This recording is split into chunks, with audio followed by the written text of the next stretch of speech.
faith and our relationship with God. I don't think that he would have placed us here and put us in these positions and allowed us to find and discover if it wasn't meant to be. And I think that, we've tried to understand that there are some entities and beings out there among us, demons, so to speak. You think about a demon. What's a demon's job? A demon's job is deceive and turn people away from God's plan. And what better way to do that than to appear to you as someone that you loved and lost in life and make you think they still walk the earth, or their soul still walks the earth, which does not coincide with the biblical version of what God's plan is. I think that for me, I try to have these conversations with people who question it, and I'm not looking to worship or to garner specific knowledge of things that I should not have knowledge of, but I'm looking to understand. I mean, there's too many pieces of the puzzle out there that people have experienced, very religious people who have experienced phenomena that they can't explain, and I don't think that you can believe in God and not believe in the supernatural.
We do not have a scientific explanation for them. That does not mean they're not real. It simply means we're not there. My own view, and I think Whitley's view as well, is that the paranormal is all about the gaps or the fissures in our worldview, in our categories, and it's all about confusing us. And if you think you understand the paranormal, you clearly don't, because it's about us abandoning our understanding or our categories.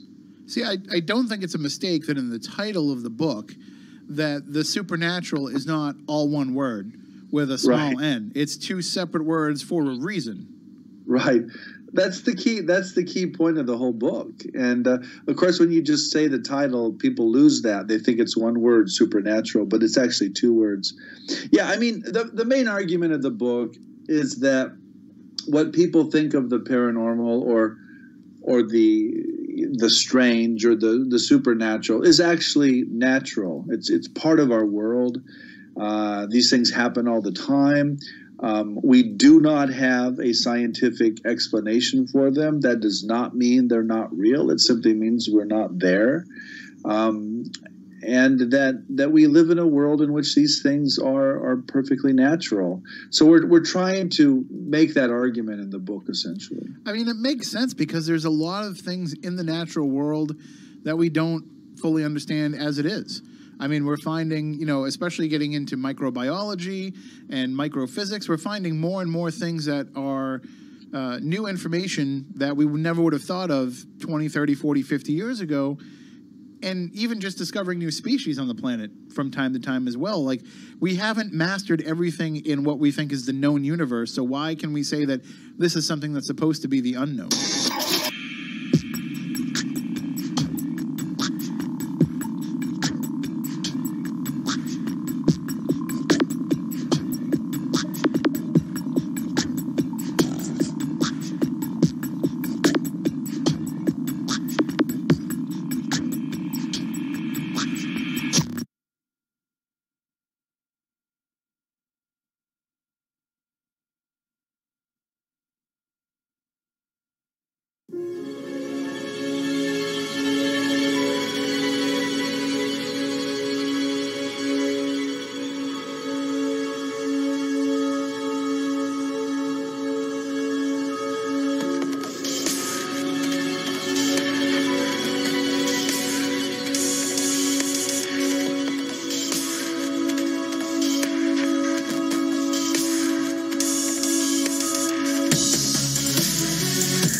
Para-unity.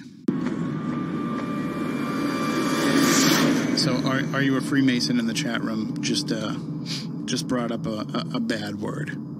Oh, your favorite word. And if this is who I think it is, this is a person who has just started going back through our archives and listening to the show from the beginning, which thank you very much for doing that. It's quite a commitment with over 540 episodes.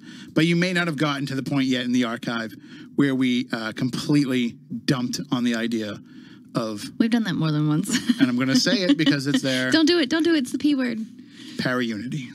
No. There was a time when we were calling for it just like so many others. Mm-hmm. And then we smartened up and realized, what's the point? Nobody has to get along. Nobody has... There's nothing that says that we all need to be friends. The way I look at it, after many instances of meeting lovely, lovely people, you walk into work every day and you have an entire company in one building. Do you get along with every single coworker that you work with? No. You're going to love some, you're going to be okay with some, and you're going to hate some. But that's how this is. All you have to do is have a level of respect. Correct. And that level of respect might be that you completely ignore somebody. Right, because they don't have the same level of respect for you, which is wrong. If it's somebody that you feel doesn't have anything to contribute or is doing things the wrong way, it's really better to just ignore them than it is to try to weed them out or call them out. Mm-hmm. I know that the instinct is to say, like, well, we have to protect this thing that we all want to do together and that we all want to do correctly. So we have a duty to say, like, let's get rid of those people. But I can tell you right now that thinking that way won't get you anywhere. Nope. It'll cause more problems than it will solve problems. And it's just not worth spending your time or your energy. And it's not worth spending your time or energy trying to get along with everybody because it won't happen. Because everybody is... I've got to think that there is a certain part of our personalities, all the people that are involved in this and that do this, there's a certain something in us that is damaged. Okay. And I think that, and let me be clear about why I think that.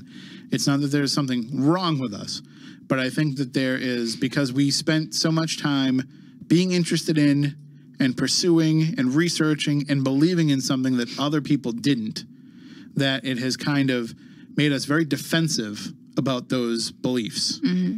And it's made us very defensive about those, about putting that much time and energy into these topics.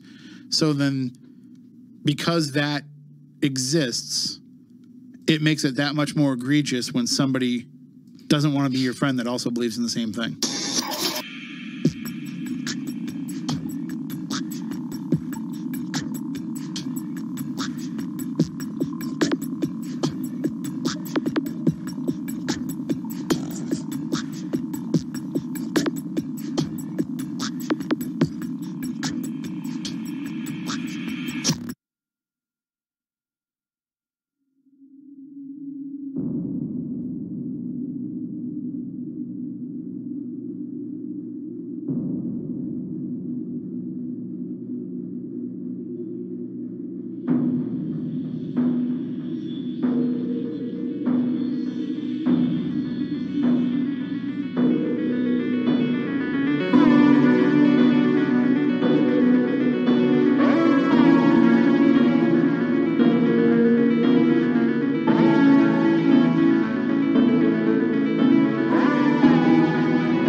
her brain. Everyone that I suggest Limitless to says, wow, this is awesome. Just take it.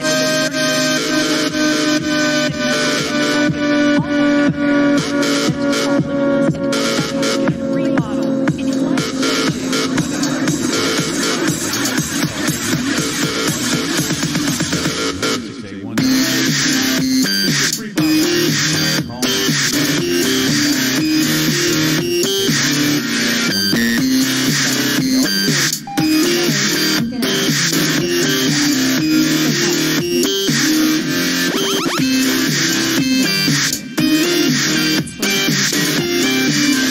It's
Good evening and welcome to Spooky South Coast. Tim Weisberg here, along with the silent assassin, Matt Costa, science advisor, Matt Moniz. I believe that psychic medium Stephanie Burke will be joining us in just a bit, and we are here to talk with you about the paranormal, as we are each and every Saturday night. It's a nice night tonight. It's not as cold as it's been. I was running around without a jacket on, which was probably insane because I haven't gotten rid of this cough. But I still I was at wrestling, so I didn't want to have to like grab all my stuff at the end because we always cut it so close. Tonight got over it just in time, and I didn't get beat up. Hey, which is a bonus. Now, who won? Somebody won each match. So, okay. I don't know if you would know anybody. Probably not. The guy that I've been fighting over the last couple of years, he won by cheating, as always. So, he and I had some words after the show, after the match was over. But we'll see what happens. We'll see what happens next month in Orleans. Anybody that's listening on Cape Cod, we're going into the heart of Foster country. Even though the Thunder from Down Under, Michael Foster, is from Australia, it's by way of Orleans, Massachusetts. So if you're listening to us on the Cape, I need you to come out April 9th and back me up because I've had enough of this guy. And I'm going into, his town. So I'm sure I'm going to be the bad guy that night. Everybody's going to turn on me. But that's okay. Anytime I can come in here without a concussion. I'm pretty sure I got my bell rung pretty hard last time. So you weren't here, Moniz, but I came in. I had my face was all busted up. He had tattooed my forehead with some punches, and yeah, they were very concerned about me. They wanted to call an ambulance, but I said no. I got to get to Spooky South Coast. I can't. So, because I'm a pro. Yeah, I come in and do the show. Dedicated. Even if I have a concussion. But I promise you, I don't have one tonight. That doesn't mean I'll be any smarter or any more on the ball than I normally am or would be with a concussion. See, I'm already showing signs. But we have a great show for you lined up tonight. We're going to be talking about the Annunaki. We're going to be talking about the power of 432 hertz with Michael Lee Hill. And Moniz, this is a guest that you brought to the table. This is somebody that you followed his work for a while. Yeah. As you know, I've always... You're going to just need to come a little closer to that one. Yeah, not used to this. You got to kind of... You basically have to, like, form a romantic relationship with that microphone to get it to work. That means having that same relationship with everybody that's had this microphone. I know, but otherwise nobody will hear what you're saying. Okay. I mean, nobody uses that microphone, so that's working in your favor. Oh, okay. He is an aficionado of the Annunaki. I'll let Michael talk about how he came to be. And for those that don't know, check out the work of Zachariah Stitchin. The Annunaki were the gods of the ancient Sumerians, one of the first cultures that came up with writing and systems of laws, is basically the foundations of civilization. And the Annunaki were from another planet in our solar system called Nibiru or Nubiru, or many people pronounce it a number of different ways. And they basically came here to mine gold to help with their atmosphere. And now Michael had been, like I said, I don't really want to speak for him. I'm going to let him speak for himself later on. But basically, he came into contact with some of these beings, and they shared information. And some of that information he's taken and done some work with, and it has to deal with frequencies. And what's interesting is these frequencies that he's talking about will tie in with other parts of physics and things like that. That one of the things that they just found out today, well, not today, a couple of days ago, about sound and mass. And this is an experiment he was doing, years before some of this actually came to light. So, well, it'll be interesting to, first of all, we've never really discussed the Annunaki here on the show. Correct. I mean, it's kind of come up in passing reference. Yeah. But we've never really done like a deep dive into it. So that'll be the original ancient aliens. Yeah. Yeah. I mean, this is going to be something that if you are a fan of that genre, if you are a fan of that theory, then you definitely want to stay tuned to the show. We'll take your calls throughout the show as well, whether you have a question for Michael Lee Hill or if you have a question for us. 508-996-0500, 877-996-1420. Those are the numbers to call in and chime in. You can also jump in the chat room on Spooky TV at SpookySouthCoast.com if you are more comfortable getting into the discussion there. And also, you can follow us on Twitter. If you go to @SpookySC, we have intern Kylie over there running the tweet machine tonight. And she's ready to share some information with you from the show. And also, she'll let us know if anybody has any questions on there or anything. And we'll have Stephanie monitoring the chat room in a few moments when she comes in. So it'll be a very interactive program for you. But, of course, the phone calls are the best way because then we can interact. 508-996-0500, 877-996-1420. And we do have a call on the line. So let's make sure that I turn everything on that I'm supposed to turn on. And we can take that call. Good evening. You're on Spooky South Coast. How are you? Good, Tim. Good evening. How are you this evening? Good. How are you? We haven't heard from you in a while. Well, because things are going in a positive direction. The only thing, they went negative last Sunday. My attorney attempted to come from Washington, D.C.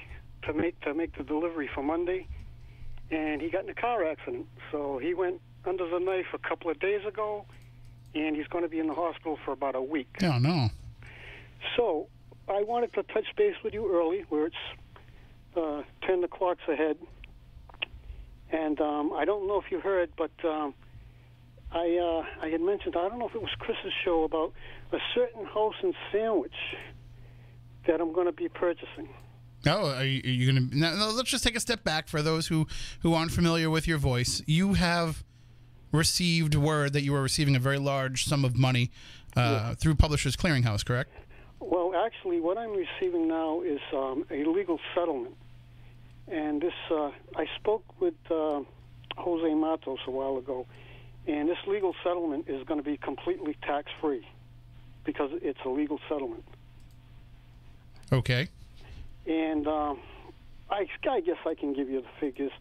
It's going to be $118 million in checks, $500,000 in cash, a brand new Mercedes with a gift card for a year's worth of gas. The Mercedes will be registered and insured for 2 years. I'm also getting back $10,000, which the FBI stole from me, and I think that's about. Oh no, there's a Social Security benefit. I'm going to be receiving $2,500 a month, the first of every month for 3 years.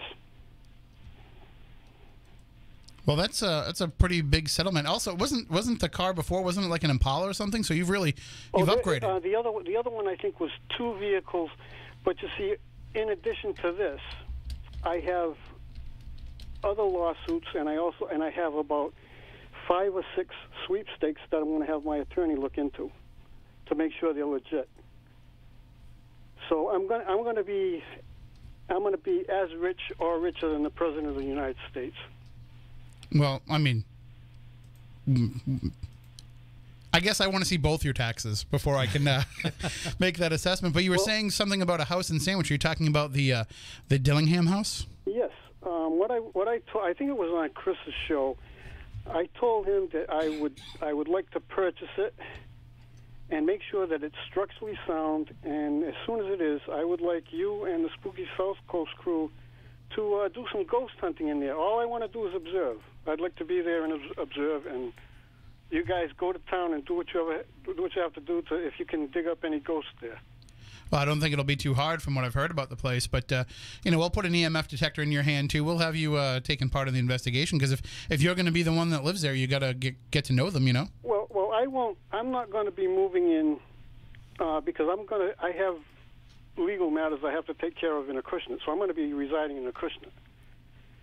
But that's why I said I'm going to make sure that the house is structurally sound so nobody gets hurt in there, and then you and your crew can go in.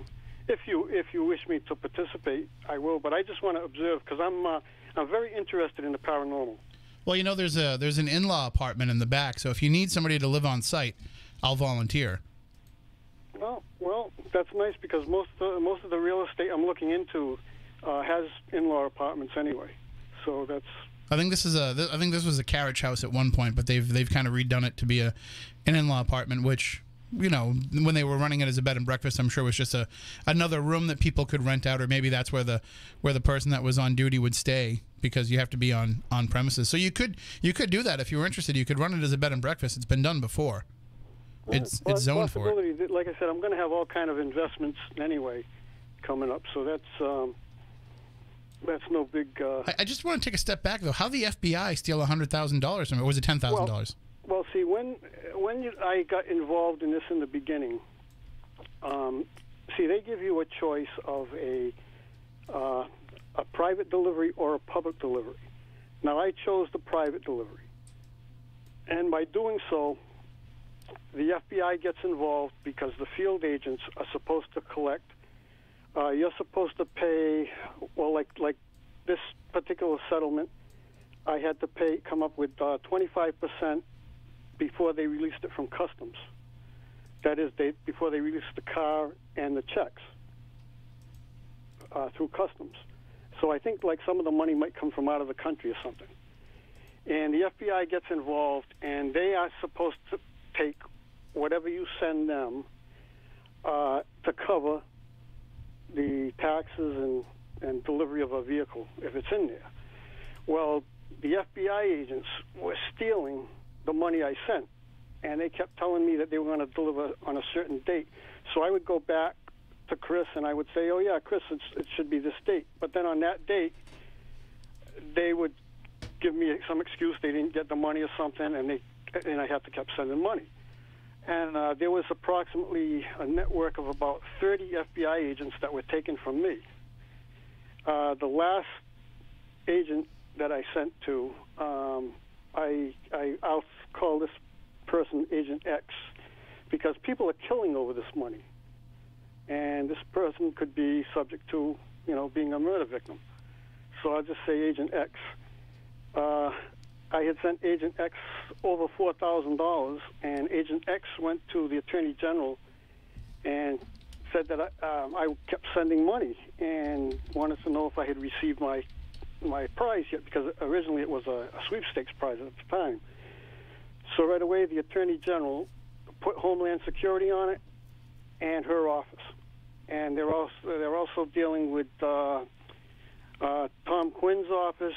And he's got an investigator working on it too. It's been like that for about a year and a half. They took money from me. See, this is amazing to me, because it started off as you just winning Publishers Clearinghouse, and right. And now it's reaching to the shadow government, and Struck and Page probably had a hand in this now, taking some of that money with the FBI.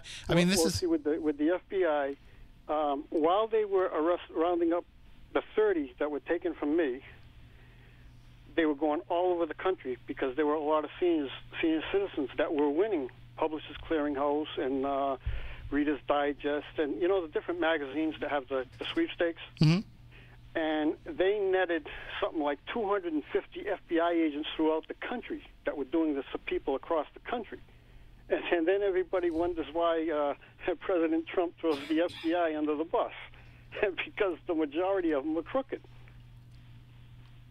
I don't know if the majority of them were. I think there's a lot of good people. And to give you a good example, now I was dealing with a gentleman who gave his identity, and I was very naive about the whole thing, and I believed the guy. I don't know his true identity, but he gave me his identity as a senior FBI man, senior FBI agent Bob Hansen.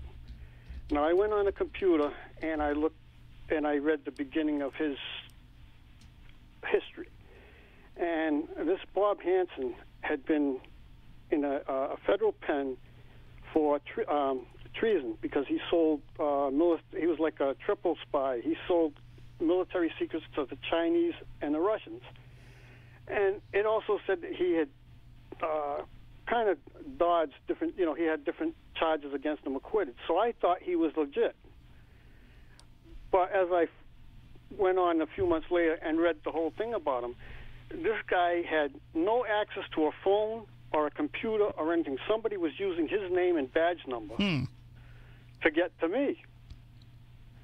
because they were trying to get the money that I was entitled to. And as far as the what happened with me too, that I can let you and your listeners know, I first had received a letter from Publishers Clearinghouse, and inside there was a check for approximately $8,000, and the instructions were to deposit that into my bank account and call them back when I did. Now this is the hoax, which I didn't realize, because I did that, and luckily I didn't have enough money in my bank account, and the check came back fraudulent, like in 3 days. Mm-hmm. And a couple of days after that, I get a call on the phone from the lawyer for Publishers Clearinghouse, and I told him what happened. And he said, "Oh, we won't notify you by mail. We will call you on the phone, as I'm doing now." And he also informed me that, and that was for that particular amount was for something like $1.3 million and 2 cars, I think a Mercedes and a BMW. Well, he informed me that that letter and check was sent to me from ISIS, who was trying to get into my. They thought I had deposited the millions already. So now ISIS is involved in this too? Oh, I could write a book, Tim. Well, if you could afford to self-publish it too. I know, but yeah, that's what started the whole thing. Well, I'll tell you what, we have to get going here because our guest is going to be calling in. But I think by the time this is all said and done, we're going to find out Roger Stone was involved in this. Michael Cohen's been lying about it. This goes deep. Maybe the other FBI agents. But I'll let you go because you always have a good show, and I love the paranormal. In fact, this situation that's happened to me was told not step by step, but by a psychic about 40 years ago when I went for a psychic reading. The psychic told me that later on in life I was going to become very wealthy. Well, so I have a great belief in the psychic and the paranormal. There you go. Well, so Tim, you always have a great show. Go for it tonight, and if I can stay awake long enough, I'll listen in, and I hope to see you at the Dillingham place in maybe a month or two. Sounds good to me. All right, you have a good one, Tim. Take care. You too. Bye-bye. And yeah, I mean that's going deep. I mean, there's going to be congressional hearings on what's happened to him. I wasn't kidding. I really think Roger Stone's probably involved in all this. It's got to be somehow. From what I heard, it seems like it would be a good documentary to follow it. I'd say so. This is something I want to see on Netflix. Yeah. But I'll say this much too. There's, everybody's kind of in the chat room like, oh, you're giving them. Hey, here's the way I look at it. I don't know that it's not happening. Yeah. And I want to hedge my bets. Better safe than sorry. Yeah, right, I agree. Exactly. I agree. But it sounds like, hey, listen, anytime you can go from an Impala, which I think, what was the last time it was an Impala, right? And now he's getting a Mercedes. So that's a good upgrade. Things are moving in your favor. Not that an Impala is a bad car. No. Have you seen the Impala SS? No. Nice. Not the newer one. I've seen the older ones. But so why don't we get into the meat of our discussion right now? There's a suggestion in the chat room from Mr. Apnea that I have him be my wrestling manager.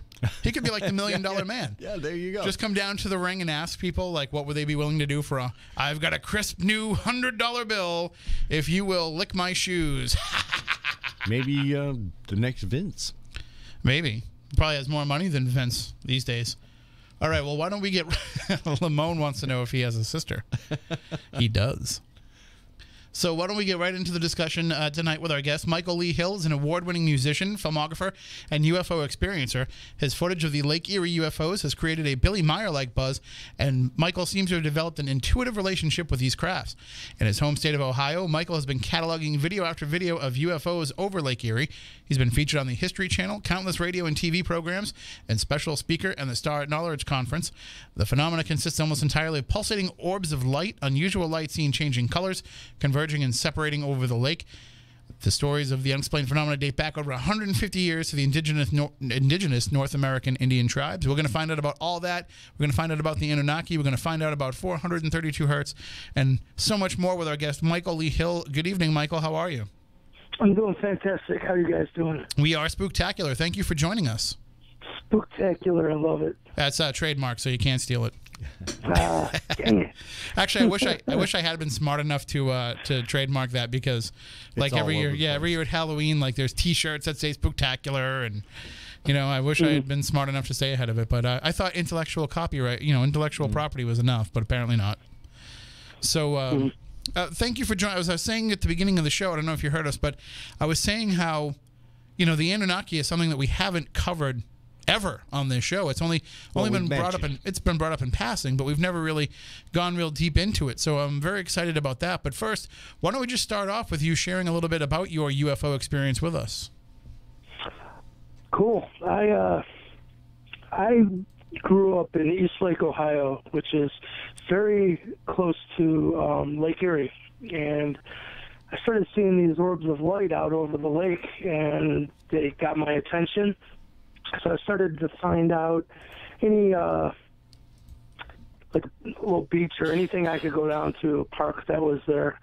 And this is around 2005, and I just started, I would have my Sony Handycam ready on a tripod, and if a big ball of light went by, I was ready to film it. Well, I started to accumulate quite a library of footage. If you go to YouTube right now, my page, Michael Lee Hill, or my channel, you can see now it's over 5 million views.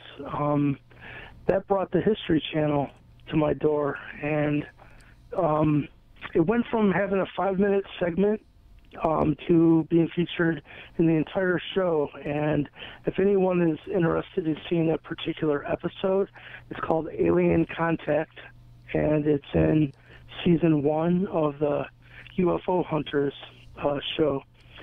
So what had happened was I started to accumulate like just a huge library of these orbs of light coming up out of the lake, going into the lake. And next thing I knew, the History Channel asked me if I would be willing to do like a bonus thing, do some more on my story. And I'm like, yeah, sure. So they sent me to Boston, and what I didn't know was they were getting ready to have a Boston Harvard professor. His name's David Systrom, and I was there to have my medical and blood work done by him. And that's when in the show it was revealed by this guy's the top of his game, It was revealed I didn't have normal human blood. And that's pretty crazy, right? And it actually, right when I found this out, the last day of the shoot, in Boston, after they told me I do have this blood anomaly, we can get into that if you want, what it is exactly. But they're like, well, your plane's waiting for you. I was like, whoa, wait a minute, man, this isn't just a TV show anymore to me. What are you talking about? Like, is there something I should be worried about? And he looks at me and he goes, what do you think unknown means? It's kind of rude about it, I was like, so what he said was he thought that perhaps it was some type of virus that is unknown to us at this point, and that it was tricking my brain into releasing these massive amounts of what's called creatine kinase, or CK for short. And just to get into what this is, it's the normal levels of creatine kinase in the human bloodstream is 25 parts per liter of blood. If you've had muscle damage or a heart attack, those levels can go up to around 300. And because what happens is that enzyme brings oxygen into the bloodstream to facilitate healing. But what they found, if normal levels are 25 parts per liter of blood, they found mine was at 2,100, which was just off the charts, even if you've been damaged. So that was my experience with the History Channel. And this led to that episode aired in March of 2008. And that summer is when I went to a festival in New York, and it's called Sirius Rising. And there I was met by beings. This is in the flesh, by the way. This isn't me channeling or nothing against channeling, but I mean, they were right in front of me, and they said, we've been known in your past as the Annunaki. And they told me, at this point it made no sense to me, but they said you were once known as Ea Inki, the water bearer. And believe me, there was no ancient aliens or anything on TV. I didn't even know what an Anunnaki was.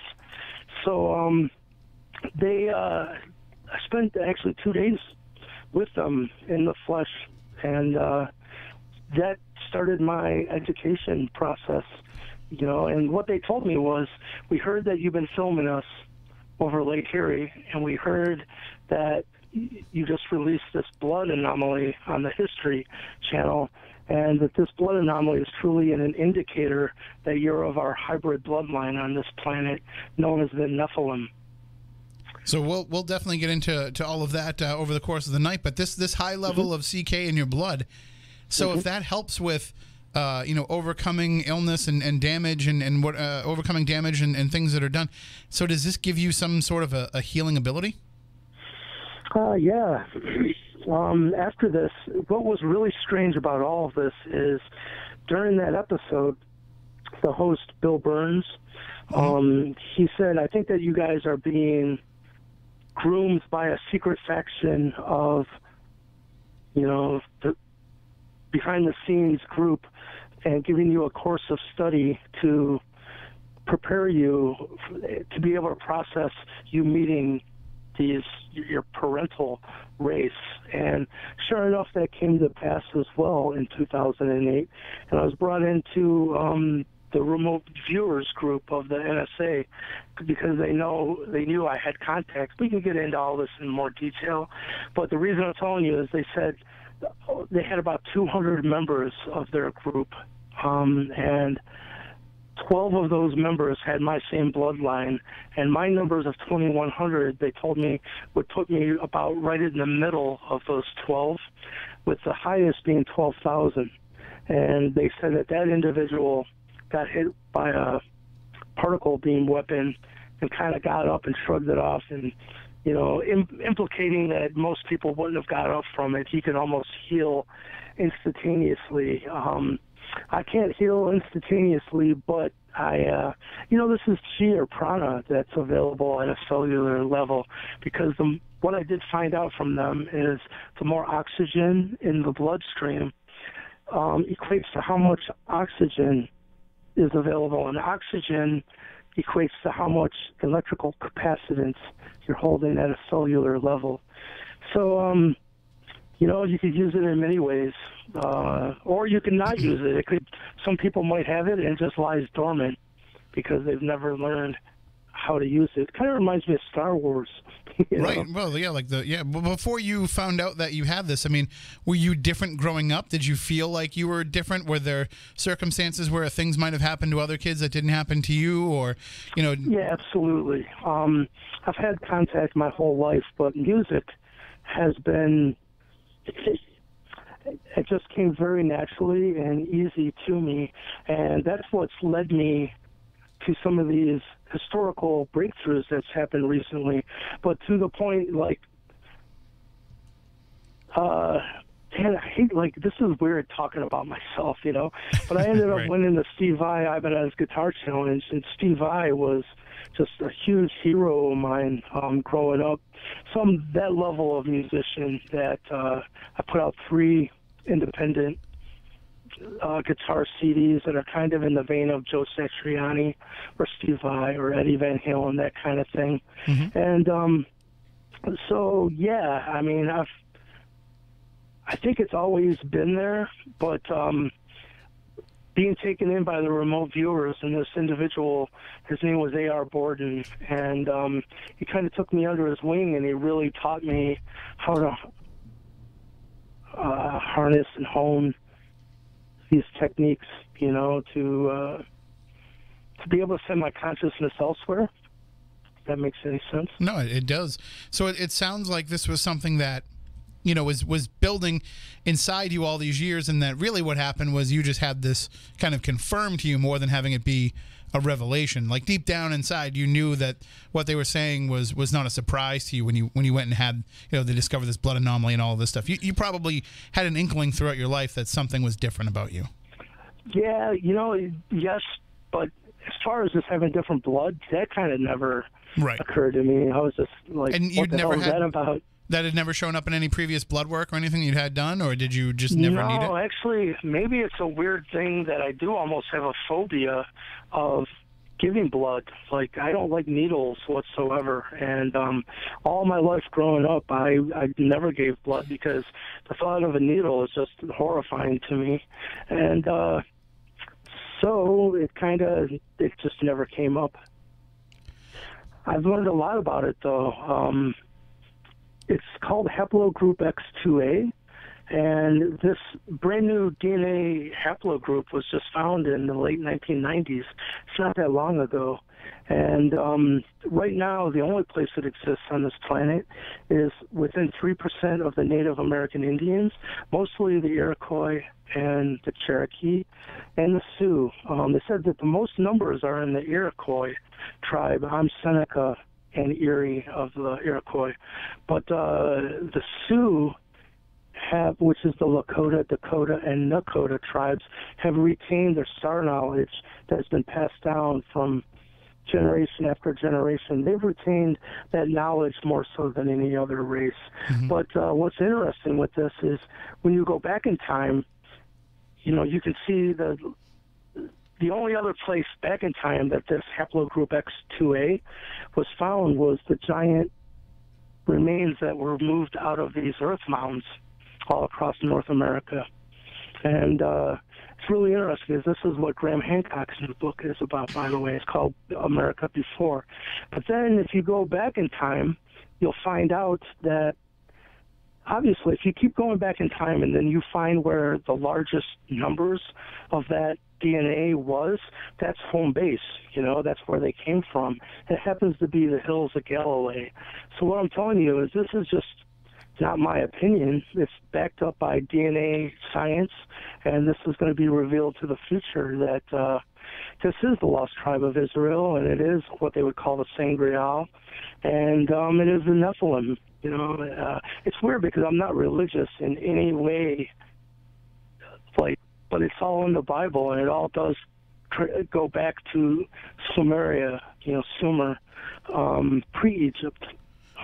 But the religion isn't necessarily the facts of it. The religion is what happens as a result of this information being presented. So it's the man-made dogma that we have to follow along because of these truths that we discover or these truths that are passed down. So, you know, you don't have to be religious to believe in what happened. Religion is believing that, you know, that we're supposed to have some sort of a worship built around it. Yeah, I'll tell you, working with the NSA, they have access to, you know, what's in the Vatican archives, so to speak. And they pretty much know all of this.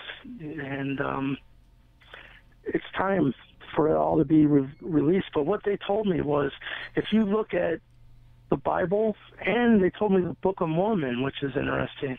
It's not religious books, but more as they said the Book of Mormon was kind of like the most accurate history book that hasn't been messed with by the Vatican. And if you look into the Book of Mormon, it's all about the exodus of this lost tribe of Israel from the hills of Galilee, coming to North America, intertwining with the Native American Indian tribes. You find out Edgar Casey knew all of this as well. Which it's going to come out. It's the Atlanteans is what we're talking about, is the remnants of, which is all Annunaki based, which we can get into that. I know this is a lot. No, we definitely will. We'll definitely unpack all of this. But so my question would be, though, if this is the universal truth, what has held it back for so long? this gets into a very deep question, but they said very long ago, it's 27,000 years ago, which was the biblical flood event, which was what's called a pole shift. And there were some differences within the Anunnaki themselves of how to handle this. And it ended up with them trying an experiment that had never been tried before because, boy, this is going to get real into the deep end, but an experiment was put into place way back then to make humanity experience our own mental energy in an accelerated fashion, unbiasedly. You know, whatever you put out, you're going to get back multifold. And fear, love, right? You know, whatever you put out, it's going to come back to you, and you're going to go, see, I'm right. You're not right. You're just experiencing your own mental energy reflected back by a loving universe, actually, because all of this, even when you're having your own darkness reflected back to you, they understand that human emotion has a waveform attached to it. It has energy, and energy can't be created or destroyed. It needs to be transmuted. Well, how do you transmute a negative thought form? No one's really asked the question. What I can tell you is you live it. It comes up in your own personal reality, and hopefully you'll change it, and you'll choose the higher road and not choose the fear path. Because the truth is, it won't keep recircling unless you've not transmuted it. So, you know, in that case, the same lesson keeps recirculating over and over. You keep saying, why does this same crap keep happening to me? Well, it's because those energies haven't been transmuted. But with this, they broke into, I guess you would call it light and dark. Mm-hmm. And, you know, the council that oversees this experiment has been known as a lot of things, the 12 disciples, you know, the 12 members of the round table. Recently, they're called the Cortium, and this is a council of light and dark, and pretty much the dark is going to see if they can get you to bite at a dark carrot and give your energy, your mental I am, away to an illusionary outside source. Because that stuff isn't allowed in higher realms. But the flip side of this is the light. I call them Team Good Cop and Team Bad Cop. Team Good Cop is going to see how much love and compassion you bring into any suffering that comes your way. And they say it's actually a lot easier to get past the dark, and because they're pretty much going to see if you'll do stupid stuff to yourself or others. And you know, pretty much a lot of us get wise and go, you know what? No, I'm not doing that this time. But how much love and compassion do you bring, you know, to any suffering that comes your way is the light's testing. But so why are we living in a reality that this has been, this is our reality, this dark reality we live in? It's because this is what we've turned it into. You know, it's that simple. Every single time, none of us, including myself and all these other incarnations, we didn't get past the test, so it didn't end. Yeah, we get bogged down in those negative energies that you were talking about. We get bogged down in that, and you know, basically consider it a self-perpetuating cycle. That because we just, like, I see it all the time with just people in general. People who will say, oh man, I have the worst luck, or nothing ever breaks my way, or, you know, fate does not shine brightly on me. And so when then it doesn't. Yeah, if you think that, it's never going to happen. I mean, I say that being the biggest, you know, woe is me that there ever was. I'm basically Eeyore, you know, without the tail. Right on, brother. You know what? I think we all go through that, and we all, you know, fear wears many masks. And it's not an easy process to weed those thought forms out of our own belief systems. But, you know, I learned some things, and, you know, you start to learn that we're not observing reality, we're interacting with it. And once you change a thought that was fear-based, and there's been a recirculating reality around that's followed you for years. But when you change your own thought form about that trial and tribulation, and all of a sudden it changes, you know, and it dissipates and goes away. that's a truth that comes from within. No books, no religions needed.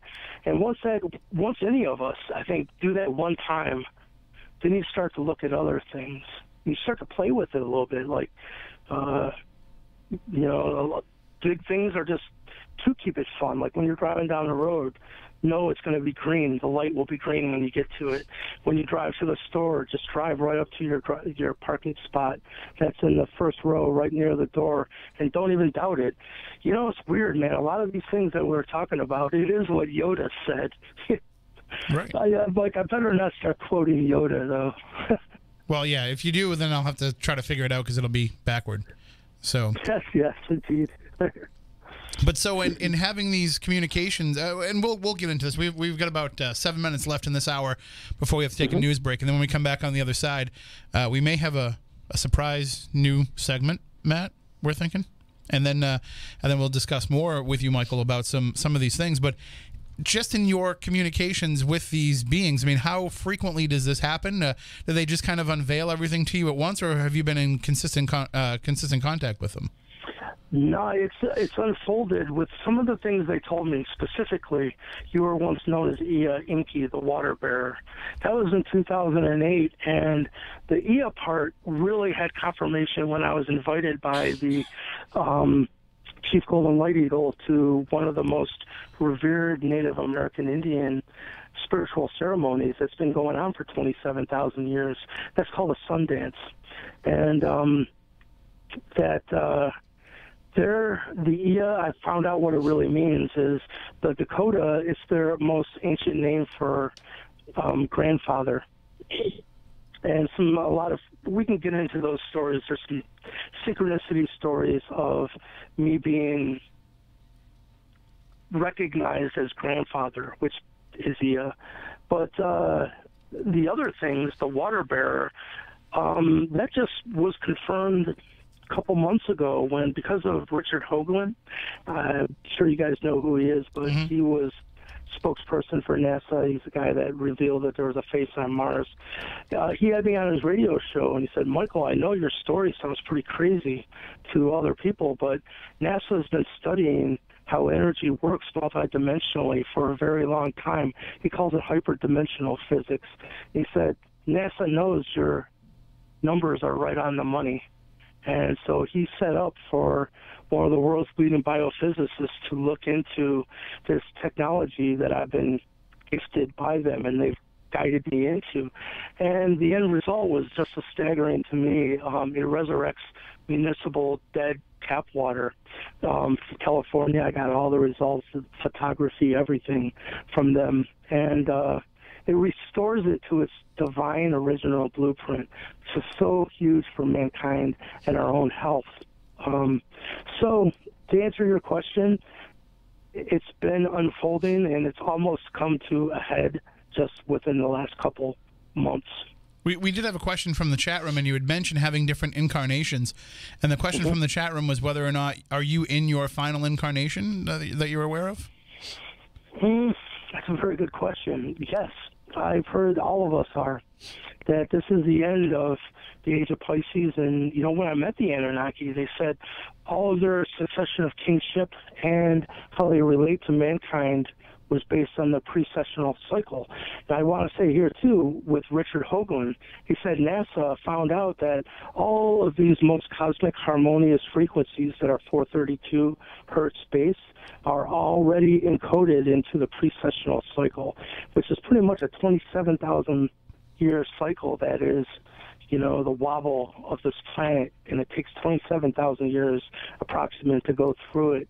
And boy, that really toasted my noodle, because it's like, what came first, the chicken or the egg? It's like, how I'm starting to find out everything in our reality is based on 432, because it's truly the only frequencies that are harmonics of light, which everything is made of light. So. And we'll definitely get into that coming up in the next hour as well. And, of course, if anybody has any questions for Michael Lee Hill, you can call us throughout the course of the program, 508-996-0500, 877-996-1420. You can also jump in the chat room at Spooky TV at SpookySouthCoast.com or on our YouTube channel, and you can hit us up on Twitter as well. So now if we're all in our final incarnation, how come some of us then are not nearly as enlightened as we probably should be? Are we just destined to this is as far as we're going to get? No, up until very recently, like I said, if we're under an experiment by the Annunaki to make us evolve faster, which, and there's a whole big story behind that, but, if you had an experiment that was going to make us experience our own mental energy in an accelerated way, well, you would want some type of council to oversee human evolution and how we're doing. And all it takes is one person to get past the testing, and the whole system collapses. And the end of the actual age of Pisces and the entry into the age of Aquarius, the prophesied entry into the age of Aquarius, was 2016, not 2012. And it was December 21st. Well, I was brought before this council in June of 2016. So the end of this calendar was only a couple months away. And they were tricky, by the way. It was not an easy. It was 4 days of being tested of what's in your heart, And finally, I made it through, and that's when, the Sundance chief said to me, he said, "We're so glad you didn't enter the dark territory, because Spirit looks at anyone who participates in these flesh and blood sacrifice ceremonies as prostitutes." They said it's all about self-inflicted suffering through one's own free will. And that's what they're trying to teach us, that dark Team Bad Cop can only come in and do their thing once you surrender to it. So, they said the bus arrived late but still on time. Well, that's better late than never. Yes. We'll take a break now. We'll come back with Michael Lee Hill. We'll talk more about the Anunnaki. We'll go far back, and we'll talk about some of the early interactions that man had with the Anunnaki and what it all means. And we'll talk more about 432 Hertz as well. And, of course, we'll also be debuting a new, well, I don't want to say a new segment, but an old segment's coming back in a new and exciting way. So you're going to want to stay tuned for that as well. We'll be back with more Spooky South Coast coming up. Again, if you want to call in, 508-996-0500, 877-996-1420. Those are the numbers. Spooky Crew at SpookySouthCoast.com is the email, at SpookySC on Twitter, Spooky_South Coast on Instagram. We'll be back with more Spooky South Coast in a bit.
Welcome back. Hour number 2 of Spooky South Coast. Tim Weisberg here, along with the silent assassin Matt Costa, science advisor Matt Moniz, and psychic medium Stephanie Burke. She came in a little while ago, but we welcome her officially into the show for this evening. Good evening, Stephanie. How are you? I'm great. How are you? We're doing well. I didn't get my bell rung, so that's a good thing. Oh, that's perfect. You didn't get hit this time, so you're still in one piece. You know, it's always better if I don't have my face all beat up too. I agree. Coming onto the show, although my face is better off beat up. But we have a new returning segment on the show. For those of you who have been listening to Spooky South Coast for a long time, you're familiar with the Week in Weird. It's something that we started way back in the beginning of the show. And we will get back into things with our guest Michael Lee Hill in just a little bit. But we're going to be bringing back the Week in Weird. It's had various incarnations over the years. We used to do it where we would all kind of read a story. That didn't really work out so well. No, I promise, guys, it's not me that's doing it. And I have to apologize because I did it while I was pregnant and falling asleep while sitting here. So don't judge me. Not everybody's good at reading on the air. It's my fault for not giving people things that are in their wheelhouse. So then we tried bringing in some newsreaders, and we brought in people who just had busy schedules and, you know, couldn't always make it in to be able to do the Week in Weird. So we kind of let it fall by the wayside. But we put out a call recently where we said, anybody that wants to try to be a Week in Weird correspondent, send us a tryout video. And, you know, because Matt always has been talking about having it be like a video thing that people can go to our Spooky South Coast YouTube channel and get from there and get from our website and all that. But, you know, also there's the audio element that we're going to run on the show as well. So we put it out there for people to send in videos, and we got some really great submissions. We got great audio and video submissions from people. But there was one that was just far and away amazing. I agree. And when we saw it, we said, okay, this is the direction that we have to go in. And so it just took a little while for the person to get everything that he wanted to get in place to be able to do this. But he sent it to us the other day to check it. I was blown away. I could not believe it when I saw it. I was like, this is too professional for Spooky South Coast. I have to say, you and I are probably two of the toughest people to get anything past, and I was impressed. I mean, if Matt Costa likes it, right, then you know it's good. He's just silent about being tough. Yeah, he's not going to be like, oh, that was terrible. He's just going to say, let's see if we can get some other submissions or something. But this, I'm sorry, folks. I appreciate everybody that volunteered and sent in stuff, but I think we have our winner. I agree. And so what we're going to do is we're going to play the audio now on the show, but we'll upload the video to our Spooky South Coast YouTube channel. You guys wait till you see the visual. It's awesome. This is full production, professional. Again, you know, Matt does a great job over there, and he basically has turned our radio show into an amazing web streaming show, but this just takes things up to another level. So with that in mind, we will welcome our new Week in Weird correspondent, Matt Bleistein, to Spooky South Coast. He's an old friend of the show. We've known Matt for years. Another Matt? I know. I was just thinking about that. I'm like, we're kind of outnumbered by Matts right now. That's all right. One of us. 3 Matts against Tim and Steph. We get Kylie, too. Oh, okay, so good. We have even. Kylie. So, yeah. It's even. I forget that Kylie's back there because she's so quiet and so sweet and just... You should have heard the stuff she was saying about you before you came in. Oh, I don't believe you. She's nasty, man. I don't believe you at all. All right, so why don't she wouldn't be here if she did that. Why don't we go to the Week in Weird with Matt Bleistein on Spooky South Coast?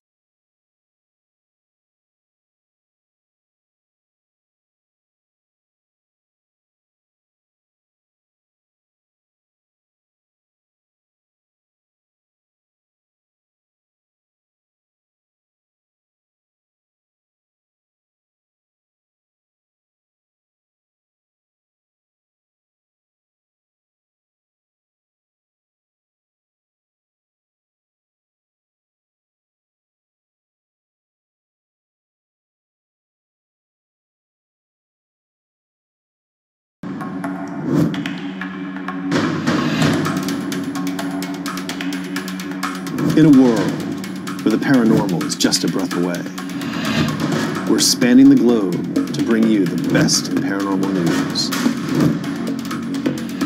This is The Week in Weird. Hello and welcome to The Week in Weird. Our first story takes us to Cresswell Crags in sunny Worksop, England. Hundreds of witches' marks have been discovered carved into caves on the border between Nottinghamshire and Derbyshire. The marks were previously thought to have been graffiti, but experts say they're actually intended to stop evil spirits. The most common marks found in the caves are double V etchings, thought to refer to Mary, the Virgin of Virgins. But there are also lines, mazes, and boxes, all intended to capture or trap evil. Hundreds of the marks were found in just one of the caves. A particularly large grouping were carved around a 4-foot round hole that seems to warn of an entrance to hell. Duncan Wilson, chief executive of Historic England, said, and I quote, "Truly, we can only speculate on what the people of Crestwell feared might emerge from these caves. The people who made the marks may have thought the big hole was some kind of door to the underworld, or perhaps even a demon prison. And they were certainly most worried about just what was going to come out of it." Tours of the caves containing the witches' marks started for the first time in late February.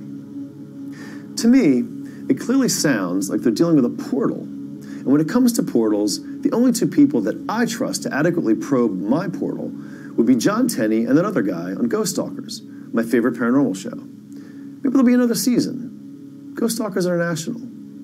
Has a nice ring to it. And now, it's time for Cryptid Corner.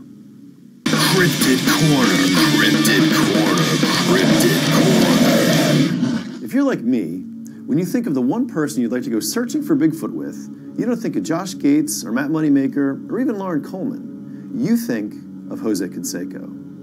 And you're in luck, because according to a recent tweet, the former Major League Slugger is now offering to take you on a Bigfoot excursion with his alien buddies. When you call the phone number listed in the tweet, you're told via text message that for a mere $5,000 cash, you can travel with Jose and his alien friend in his custom RV to proven Bigfoot habitats. And while you're camping out in the wild on your search, you just might meet a real Bigfoot. Because according to the text, you never know what's going to happen with Mr. Canseco. How very true. But you better hurry, though. Only 5 lucky people will get to go on the trip, and it's selling out fast. And that, sadly, is Cryptid Corner for this week. That sucked. I know. Cryptid Corner, Cryptid Corner, Cryptid Corner. Our last story is really weird. How weird is it? It's so weird that Florida's vice grip on weirdness in America may be given a run for its money. The Delaware State Police are on the lookout for a man who approaches unsuspecting people at Wilmington area gas stations and politely asks them for gas money in exchange for meat. So far, no harm has come from any of the meat man's suspicious behavior or odd request. When Jeffrey Brannock was approached by the meat man, he said that he agreed to put $20 worth of gas into the man's car, and once he did, he walked away with some meat. He said, "I really didn't need the meat, especially from a stranger at a gas station, but he popped open a cooler and gave me a couple pork chops and some steak and then some sausage." Brannock said that the meat man just looked like an average guy, and he saw no reason not to help him out. But another of the meat man's bartering partners isn't so sure. William Nice said that during his encounter, there was a sense that it might just be better to take the meat deal than to refuse, and so he took the deal. There have been reports on social media about several encounters with the meat man, and while the state police say they've identified him, they did not say whether or not they believe he's dangerous. They're asking anyone with information to call 302-633-5000. And that's it for this week's installment of The Week in Weird. I'm your host, Matt Bleistein, and I'll see you next time.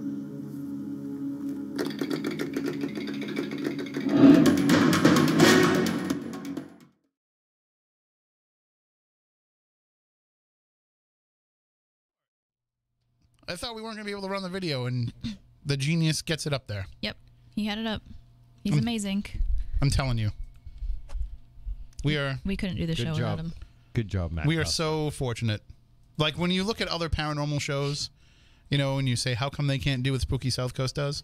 It's because they don't have a silent assassin. Silent assassin, nope.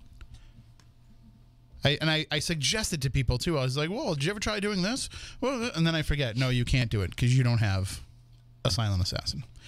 All right, well, let's get back into the discussion with our guest, Michael Lee Hill, tonight, as we are discussing the Anunnaki with Michael. And Michael, thanks for hanging on during that. That was cool.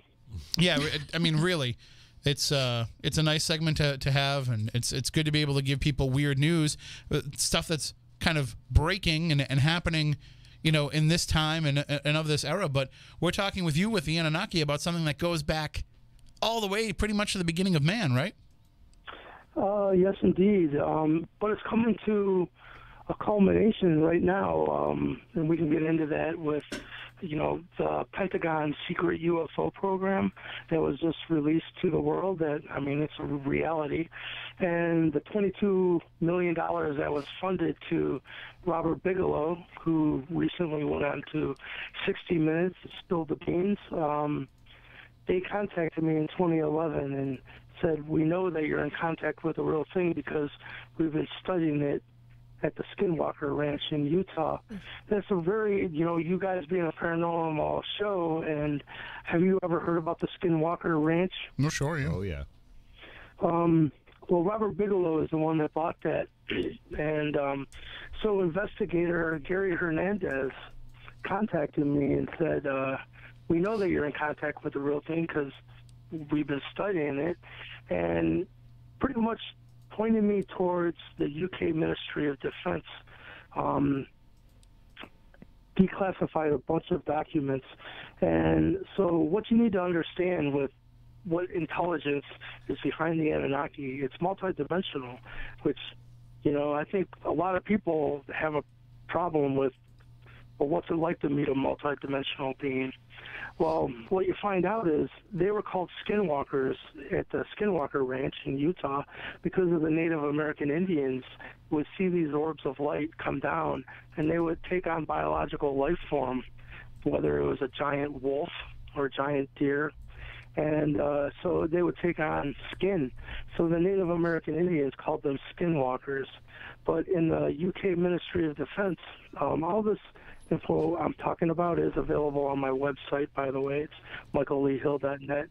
But over there, they said that the real deal are these orbs of light that can come together in some way that we don't understand. 3 of the orbs of light can come together and create one giant triangular craft that then thousands of them can use, and it accounts for these giant triangular craft like over Phoenix, that have been seen recently. Mm-hmm. But if you really stop and take a step back, this isn't my opinion. This is Bigelow Aerospace that was funded by the Pentagon, and I just did some interviews with the new MUFON TV channel on this because all of this is going to be revealed this year.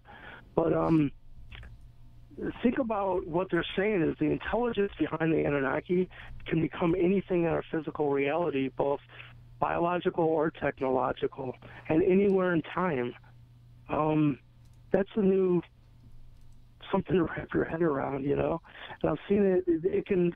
People ask me, well, how is it interacting with you? It can be someone walking up to you, and because believe me, if they can take on the form of a deer or a wolf or a giant triangular craft, if they want to appear as a Mayan elder to you, it's definitely within the ability of what they're capable of. So I just wanted to throw that out there. Well, I like what you're saying about these, these orbs of light coming together to form these craft. But how does it describe people that have seen the craft and have seen immense detail in them, or people who have actually been taking aboard the craft? Because when it becomes a triangular craft, it is truly a giant triangular craft. Okay. And it is physical. You can go for a ride in it,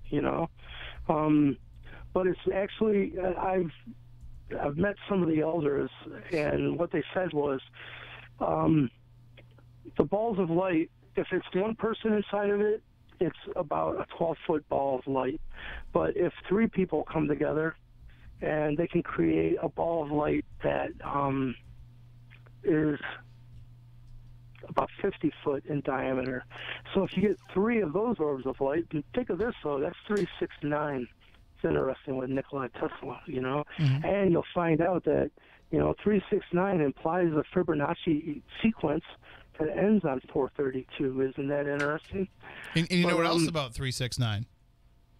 What's that? It makes a goose drink wine. Sorry, Wow. I haven't made a lame joke in a while, so I was due. No, it's all good. But but I mean, to say that that's how these come about as physical craft, I mean, it kind of explains a lot of why, you know, they kind of just seem to kind of appear in and out. They phase in and out into people's experiences, as opposed to being like, we'll have a UFO sighting maybe here on the south coast of Massachusetts, but nobody saw it getting here and nobody saw it leaving here. It wasn't a widespread sighting like it would be, you know, like you would expect to see over a vast amount of area, because it's kind of just blinking into existence in one spot. Yes, indeed. Yeah, and, you know, some people will see them and they'll look like orbs of light, because it's almost like that's what they look like before they've taken on biological or technological physical reality. And it's truly light-based technology. It's pretty mind-blowing, you know? I mean, it's certainly beyond anything that we're capable of. So now these Anunnaki who came here during the early stages of man, were they pretty much laying out the blueprint for mankind? Well, as it turns out, they did, but it wasn't. It almost was a byproduct of situations that happened naturally. One of them was seeing that the poles were going to shift, you know, the crust. And that was 27,000 years ago. Well, you know, the Bible said they caused that. Well, that's not what is in the Sumerian clay tablets. You know, all this is written in stone, by the way. You know, Zechariah Sitchin's work and whatnot. But they were here for a very long time mining gold before mankind was ever put here. This gets into time differential, though. I know this gets into some weird topics, but luckily, Matthew McConaughey, you know, the movie Interstellar, kind of proved that, you know, when you're in a different, and Einstein too, the twins paradox, says the faster you go through the ether, your perception of time actually changes. And the twins paradox with Einstein was, if one twin got in his spaceship and traveled even close to the speed of light for 5 years, when he returned, his twin that stayed behind on the Earth, left 500 years would have passed on this planet. And so what they said, as crazy as that sounds, it's actually been proven by today's science by putting an atomic clock on a jet and having a counterpart that's synced to that atomic clock on the ground. And just for the couple hundred miles an hour that the jet is orbiting faster, when it gets back, there'll be a few milliseconds off from... So it's not, even though it sounds crazy, it's proven. So what I want to throw forth is, well, all the planets are traveling at different speeds through the solar system. So if you went through a Stargate right now and ended up on Mars right now and tried to communicate to Earth, you'd be communicating with Earth in the 1950s. So the Anunnaki that was coming to this planet to mine the gold became known as the Anunnaki heroes, because it actually turned out to be almost like a death sentence. They looked at it that way, because when they returned back to their planet that was traveling at a different speed through the solar system, their loved ones had aged differently, just like, you know, in the Einstein twins paradox. So it almost got to be that there was going to be civil war within their own race. And the mining of gold was very important to them, because not only did they powderize it and put it up into the sky to shield the planet from increased solar radiation as it came through our part of the solar system. By the way, Planet X has been revealed to the public in mass media as well. Your listeners can go and just type in 2016 January Planet X found. The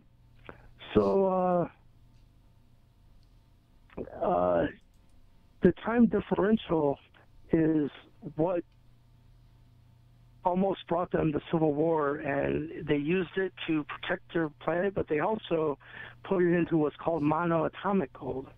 And what that is like a powdered gold that they snort. Actually, when I met them, I was offered a line of powdered gold. As weird as that sounds. Did you snort it? Yes, I did. Didn't feel a thing, but later on, I did meet one of them like very closely. So who knows? But I did, and it wasn't like doing a drug. They said what it does is make your DNA fire on all cylinders, and they get very long life because of it. So it was very needed for their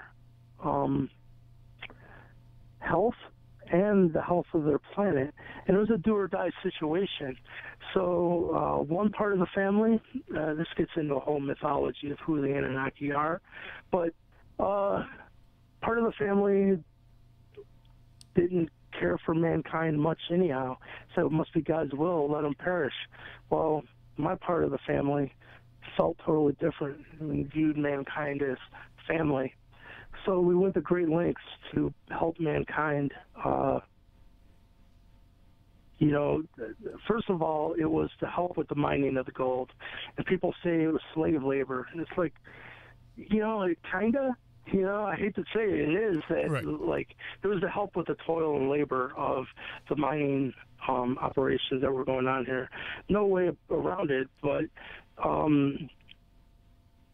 there's a long, drawn-out story with this of who the Homo sapien was before the Anunnaki genetically tweaked us.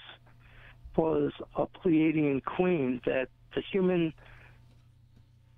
this package was a Pleiadian soul carrier, and we all go through different cycles of evolution from simple cell to, barely being self-aware to fully conscious and aware. So just because we were at an early state pre them tinkering with us didn't mean we weren't going to become very enlightened beings in the future. But it just gave us a little push.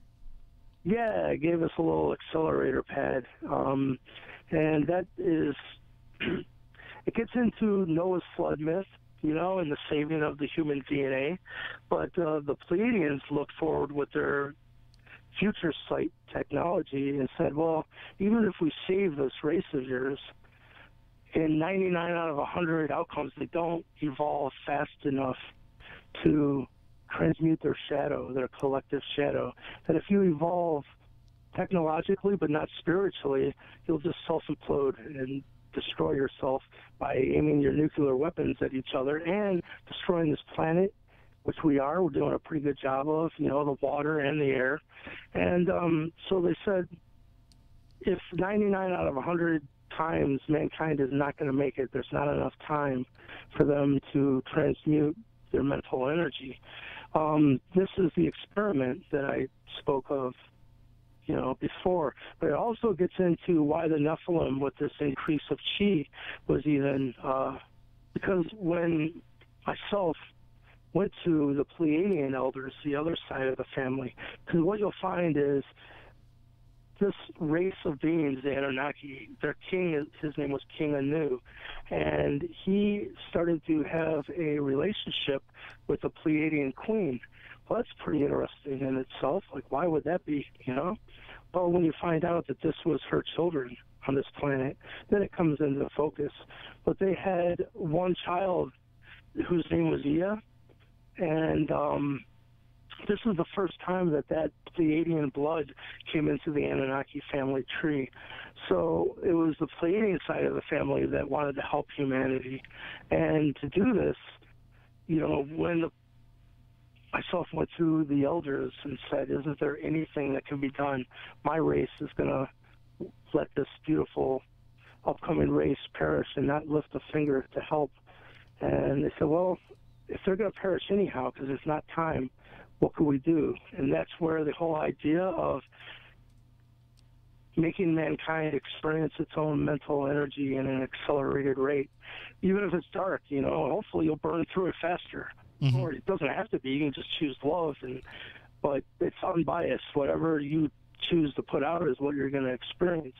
But, a test was put out to the Inky side, which Inky is the same person, but what you need to know, Inky is a title. It's not a name. It's kind of like the Dalai Lama. Okay. You know, so they said you can't just do that to an upcoming race that's never been tried before, to make a whole mass consciousness experience its own mental energy in an accelerated way.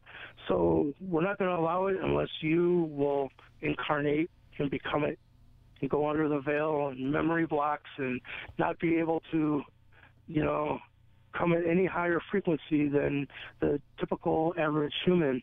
And, you know, you will represent mankind before that council I was speaking of. That's going to, all of us meet them at one point in our life, or usually upon death. But, you know, in our waking state, some of us are given the chance to meet them. It's interesting, if you ever heard of the Emerald Tablets of Thoth, this is spoken of, and these 7 Lords of Light and the 7 Lords of Darkness, the 7th tablet in the Emerald Tablets of Thoth is called the 7 Lords. So anyhow, then you get into, well, of course, when the Pleiadian side said, you're going to have to incarnate and try to steer this experiment from under the radar, you know, behind enemy lines, so to speak. And so as it was said to me, that when they tried, the human vessel did not have enough chi ability, like capacitance, to hold the energy state of the Annunaki. And when they tried to incarnate into the human vessel, they would spontaneously combust, burst into flames, didn't turn real well. So they said, what if we make another offshoot of humanity that has more chi or prana or life force available at a cellular level? That was the creation of the Nephilim bloodline. And that's your bloodline. That's my bloodline, yes. And so we're talking about basically a hybrid between the Anunnaki and humans. Yep. And so you see, too, with the Bible, in the Bible it says the Elohim created a hybrid bloodline with the human, and it was the Elohim human bloodline that became known as the Nephilim. And so it all ties together. And this is the bloodline I was telling you. I just met with Graham Hancock because I have the location of the Hollow Records in North America, and the first location of the mound builders in the North America continent. And so I presented him with all my research and data, and we've kept in contact. So this is a whole other thing. You know, they've given me a lot of information to share with humanity. One is hidden history, being pre-America and what happened there. And then some of the misconceptions about Anunnaki in the past. But then, you know, they've been communicating brand new life physics through crop circles recently that's going to lead mankind into the future. So it's backwards, forwards, you know, interesting stuff. Well, and before because we've only got about 20 minutes left in the show, before we let time slip away too much, let's talk about 432 hertz. And you had alluded to that a little bit earlier in the first hour. Just kind of give us a breakdown of what that means and what we're talking about when we say that. Well, boy, it's a deep subject, but first of all, I can tell you the Anunnaki has been drip feeding us this information for a very long time. Like, as you spoke of before, our whole system of culture, being timekeeping, being mathematics, it was all given to mankind back in Sumer, you know, and, you know, a lot of researchers have stumbled upon this, but what I can tell you is look at how many seconds is in 12 hours. It's 43,200.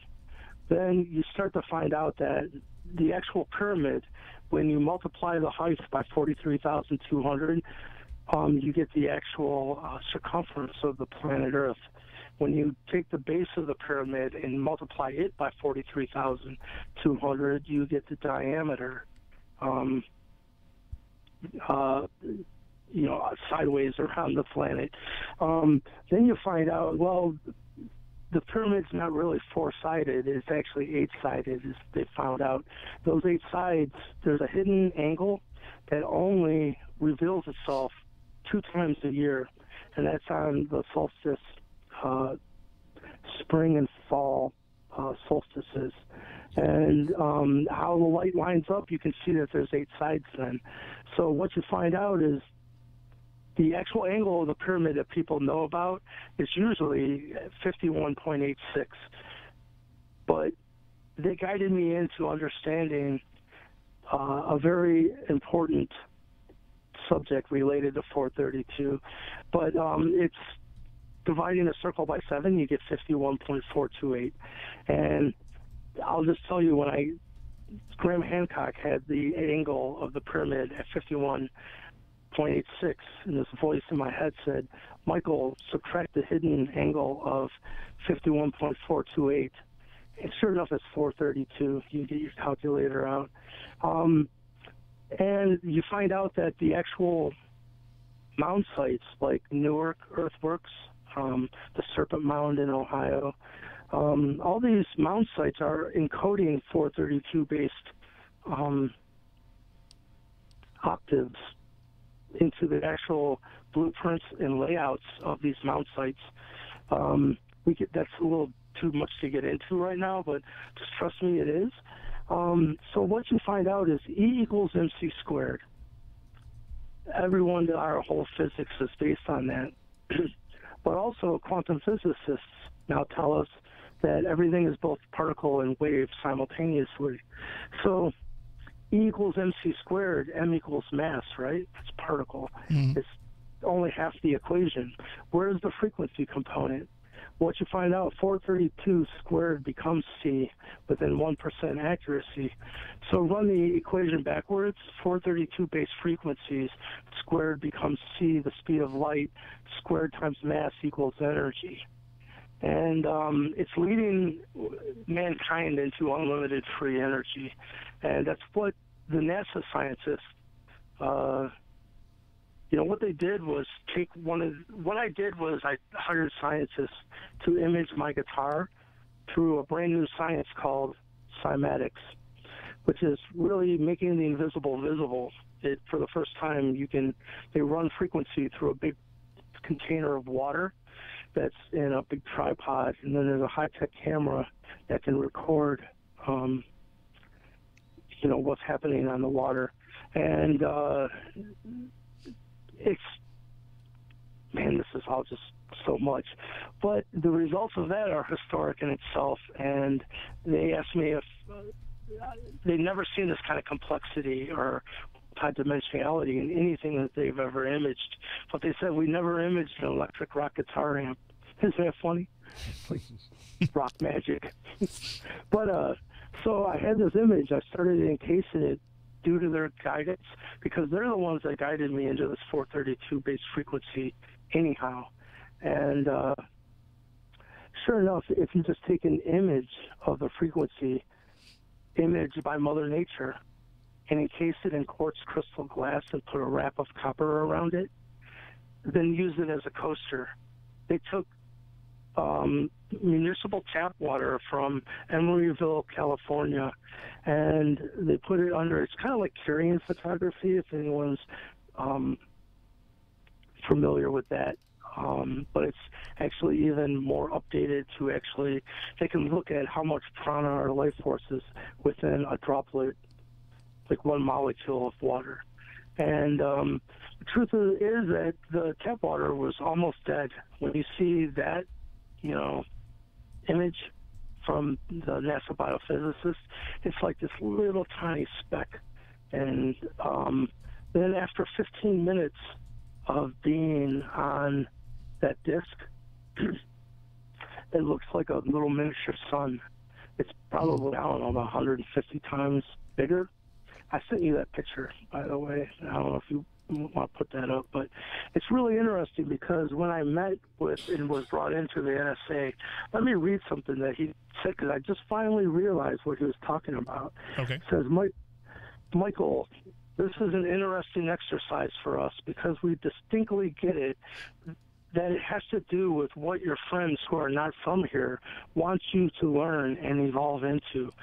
You see, right now, they see and sense your good heart and open, connected intention and life-giving ways. You also have music in you, but not in the sense of just playing the guitar or composing songs. You see, to create matter, you need music, or more specifically, sounds. Remember you were just saying where sound has, they just realize there's mass? Mm-hmm. So not just any one sound, but specific sound frequencies in combination. You'll also learn about this in your concentration with us, and you'll learn to use them to light encode objects out of thin air. They call this light encoded reality matrix, by the way. An act you learn to do and produce will speak a billion words. This will definitely get attention, and it's incontrovertible. You cannot argue with it. And the kind of music you may come to know and write and produce will be nothing like what exists today, because you'll most likely learn to use the true Pythagorean scale from which creation itself comes. The Pythagorean scale, by the way, is A equals 432 hertz. Think also of the value of getting to know your flying friends by pressing the flesh, as it were. Don't discount it. And this guy was the head of the secret Lockheed Martin Skunk Works reverse engineering division. Pretty much he was like the Nikola Tesla of reverse engineering programs. They call them technology transfer programs. And so with this 432 hertz, we're talking about basically the frequency of the universe. We're talking about everything kind of being on this, and how, what does that mean for us? How would we be able to harness that? What would we get as a benefit of being able to do so? Well, at the right now, what I can tell you is this frequency, just the image of it, resurrects dead water. What this means for human health is off the charts. When you see, like, they've taken blood cells out of someone's finger that was drinking tap water, and all the blood cells are coagulated and stagnant, and there's no movement. They're stuck together. And then they had him drink one Dixie cup of structured living water. Because if you get water from what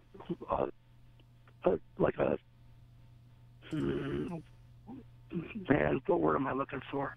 Like from the tap? Like a well or a spring, okay. That, that's an interesting thing. Like, why have we let our water die? Because it's what we're doing to it by putting fluoride, by running it through long pipes. And by the time we drink it, there's no more energy. And truly, they found people that are drinking living water on this planet that are indigenous, and they're living to be 100, 120 years old all day long. It's like we're dying because we're drinking dead water, and our bodies are not getting the energy that it needs on a cellular level. So they had this dude drink just a Dixie cup full of living water, and he drank it, and then they took another blood sample, showed it under the microscope. Now there's a little cushion of energy around each blood cell, and it's like a little force field, and now there's all kinds of movement. It said this is what causes heart disease. This is what causes diabetes, is blood cells become stuck together. So right now, what I've begun doing is, if you go to my website, it's michaelleehill.net, there's different delivery methods. The cheapest is a coaster. I went through a lot of different coaster manufacturers until I finally found one that's really cool and good, and it's going to last forever. And, for $30, you can get yourself a coaster, and every night just put a glass of water on it, let it sit overnight, and in the morning, drink it. It's going to do more for your health than any doctor could possibly do. It's mind-blowing. But here's the thing. This is truly, the guy from the NSA, this thing that they call light encoded reality matrix, or LERM, he said that's a mouthful. He said, truly, this is something from nothing. Something from no thing. That's what we're talking about. this is unlimited free energy. If there was no energy in the water droplet before you put it on a disk, which is passive, there's no batteries, there's no wires going to it. And then when it's done being on there, and this is proven by NASA now it's full of energy. Well, can that energy be tapped? Obviously, there is some type of communication happening between the disk itself and the water. Maybe this is a new kind of 5G, cosmic 5G. We're just in the infancy of unlocking this, but this is just what's been revealed about the image of the frequency. What happens, Tibetan singing bowls are tuned to 432. So they knew, What happens when you start incorporating these frequencies in our lives? Like, think of this. There is a grassroots movement now happening for musicians to retune, because right now our musical standard is A equals 440 hertz. And using the same scientific cymatic equipment, there's no geometry formed. It looks like a puddle. But you just back it off 8 cents. It's not much to the human ear, but to the universe it seems to be everything, because everything comes into focus. And so if you were listening to a band that was tuned properly at your local bar, everyone in that bar, all the water, because we're all water, you know what I'm saying? It would be restructuring all the water in our bodies. It's pretty mind-blowing where this is going to head into the future. I mean, it seems like, we're getting toward a big seismic change, and that this information is coming to us now because we are lining this up and preparing ourselves for it. Yes. And I think it's, everyone wants to be involved with a transition into a new golden age. But what do? Now you can see, too, why when I met the Annunaki back in 2008, they said you were once known as the water bearer. Well, that made no sense to me whatsoever. It's kind of like someone coming up and going, hey, you're the Easter Bunny. Like, well, what the hell does that mean, But now I can look someone in the eye and go, I am the water bearer. Here it is. You know what I mean? It makes sense what now. It is. But what we found out is, because of all of this, I've put myself on a crash course of learning about water. And boy, I never knew water was alive and has memory. This is very important, because what they found out that, say you restructure or you resurrect a glass of dead tap water, and now the next day it's absolutely full of life. If you just take one drop of that water and put it into another glass of water that's never been introduced to the 432 frequency, it'll restructure that whole glass of water as well. So imagine when all of us start taking a glass of water and going to your local waterways, whether it's a creek or a stream or a river or a pond or a lake or an ocean, and you take your bottle of water and you pour it into the local waterways, it's going to start to restructure all the water on this planet. That water is going to evaporate. It's going to become clouds, and then it's going to rain. It's going to rain divine. This is Fountain of Youth water, by the way. I was led by the Native American Indians to the actual spring here in Florida. That's where I moved a year ago. And they told me that I was here to do this work. And they told me where the actual Fountain of Youth is. It's not where people think it is, by the way. And that I was to do specific water blessing ceremonies that would bring forth the attributes of the Fountain of Youth out into the world. Well, that was like a year and a half ago that they told me this. Of course, I've done that. I started to do it.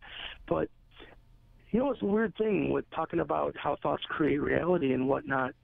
I can't say that during the month and a half I knew NASA biophysicists were looking into this. Man, that voice in my head was still like, don't get too excited. Don't count your chickens before they hatch. Whereas this other, it's almost like Alice in Wonderland going, well, I've already experienced 10 miracles before noon. This 11th one doesn't scare me too bad, It's like you start to just have faith that this isn't coincidence that this is happening. And sure enough, I can tell you the biophysicists found something to do with this technology, because there's a million ways of restructuring water. You can put it through high magnetic fields. You can spin it. You can vortex it. But they said this is doing something that they've never seen before, and that was it's actually focusing the light in the water molecule. And they created a new term called phasering, which is sound laser. Said not only did more illumination and life force come back into the water, but the light is more focused. They said any other water restructuring technology they've ever tested, the pattern gets more diffuse and gets bigger along with the brightness. This, for the first time, they've seen it get brighter, but it became more focused. And so if you want to look into more of any of this, I have all the details actually from the leading biophysicist, michaelleehill.net. And please, I'm going to start a grassroots movement of let's all become water bearers, Right. And you had mentioned the discs, and you do have them available at michaelleehill.net if people want to be able to pick some up for themselves too. Yeah, they're beautiful pieces of art, by the way. It's funny because before I even knew any of this, I've been speaking at conferences and whatnot, so I would bring them and tell people, well, it's either a really cool paperweight or it's a really interesting energy device. It's like it works on so many different levels. They're beautiful pieces of art. And so if anybody wants to check those out, again, michaelleehill.net is the website. And yeah. And of course, if you want to reach out to Michael, you can find contact information there as well. I want to thank you, Michael, for joining us. We're out of time, but we could have kept going talking about this for hours. Hopefully you'll come back again sometime and we can delve into it a little bit deeper. Oh, right on. It's been fun, and thank you for having me and giving me a platform to share. I really appreciate it. All right. Thank you. Have a great night. You too. Bye-bye. And again, that is Michael Lee Hill, and michaelleehill.net is his website. I have to say, I mean, anybody that knows me, just mentioning the water for a moment, anybody that knows me knows that I swear by the natural spring in Sandwich. Yep. Right down the street from the Dillingham house. And I always say, there's no better water on earth than that water. I will, every time I'm in there, in that area, I have to stop, and any empty bottles in my car, I fill up and bring that water back. I mean, it makes a big difference. So I've been drinking it there since I was 3 years old. But of course, me saying that now means that people are going to be in line in front of me when I come with my big 5-gallon jugs. Yep. So, well, that does it for this week's show, actually. We're just about out of time. We'll be back next week. I'm working on a few things. I'm trying to get, I don't want to make any promises, but there's the new Twilight Zone coming out. Mm-hmm. And I'm trying to get Mark Zachary to come on the show. We've been trying for years to get him to come on. And so I reached out to him. Hopefully he'll be able to join us and kind of preview that a little bit. And we'll talk some classic Twilight Zone as well. But if not, we'll certainly be discussing something paranormal related with you next Saturday night. Remember, you can subscribe to us on iTunes, wherever you get podcasts. You can subscribe to us on YouTube. You can follow us on Instagram and Twitter and like us on Facebook. It's all right there on our website at SpookySouthCoast.com for you to be able to do so. If you want to get in touch with us at any point during the week, it's SpookyCrew@SpookySouthCoast.com. Again, SpookyCrew@SpookySouthCoast.com. That's the easiest way to email us, because then we all get it. It goes to everybody.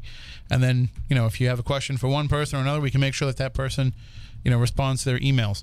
And until next week, for Matt, for Stephanie, for Kylie, I'm Tim. Stay spooktacular.